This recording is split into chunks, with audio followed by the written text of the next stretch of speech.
The trial, which ended yesterday, of Anjem Choudry, a radical Muslim preacher from Ilford in East London, has been a significant figure in the UK for his role in promoting extremist ideology, and he was convicted for directing a terrorist organisation, Al-Mahajirun, ALM, and encouraging support for it through online platforms.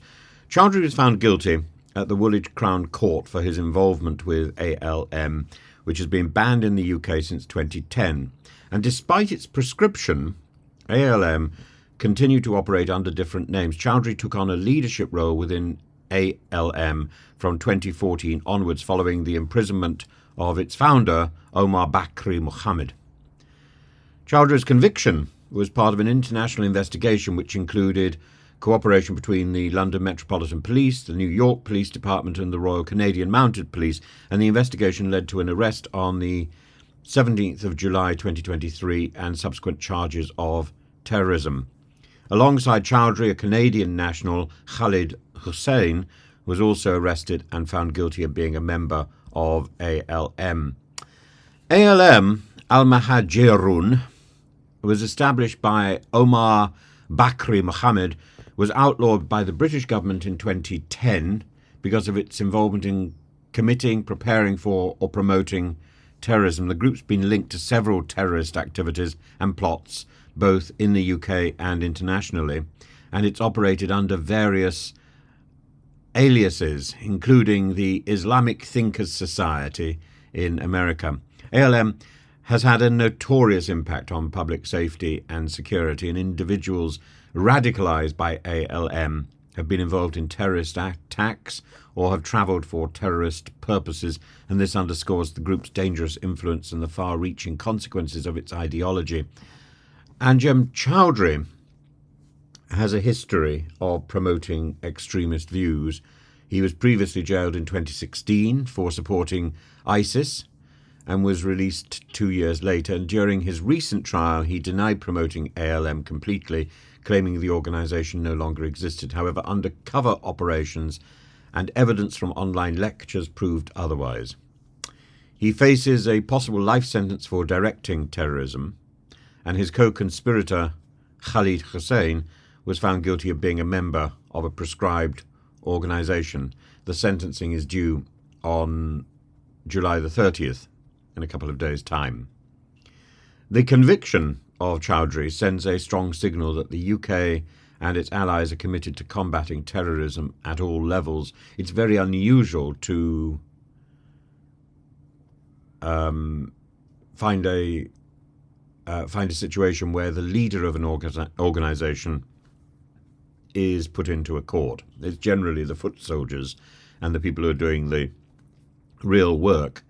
But leadership figures who inspire and direct such activities, lessons need to be learnt, lessons need to be taught. And Rebecca Viner, who's an NYPD deputy commissioner, has said the case is significant because it targets the leadership, not just people who are involved in the organisation. Tom Little described Choudry as having a warped and twisted mindset, and the Metropolitan Police Commander Dominic Murphy said that there was a global threat. ALM's tentacles have spread across the world and have had a massive impact on public safety and security. So the successful conviction of a high-profile radicalizer like Choudry demonstrates the effectiveness of international cooperation in counter-terrorist efforts. It also affirms the commitment to upholding public safety by addressing both the perpetrators and the ideological leaders behind terrorism. It's a critical point in the fight against terrorism insofar as it illustrates the ongoing threat posed by radical ideologies and the importance of targeting both the executors and the propagators of extremist actions. And it's always very hard to define how an ideology affects or promotes action. That combination, that link between ideology and activity is quite hard to identify and therefore to prosecute. But it is the ideology which informs and catapults people into noxious action. The case highlights the need for vigilance and for greater cooperation in international law enforcement. But I think it also tells us how important it is to get to grips with the ideology and therefore with the basic with the basics of religious education. Because if these aren't dealt with, then there's a gap that allows these pernicious ideologues to come in and take control. And this is why this is why religious studies, which is so appallingly taught, needs to be pulled central in the curriculum, and people need to be properly trained and properly encouraged from all religious and no religious backgrounds. If there is a vacuum, that vacuum will be filled by evil individuals who pervert the various religious messages which are out there. And the problem with religion is that it's linked to authority and therefore can easily be twisted. And in addition, people have a habit of looking through religious texts and trying to find whatever they want to. So people from one group, particularly people who've been influenced by reform and by the edition of the Quran put out by Tommy Robinson, will identify one group of things, and other people will identify something else. The point is, the Quran, like the Bible, can only be read within the context of a tradition. Whether that tradition is the tradition of your local church, or whether it's tradition of the particular hadiths and the direction again of local or non-local imams, there is a tradition of interpretation. And the text itself does not yield much more than words, as Hamlet would say.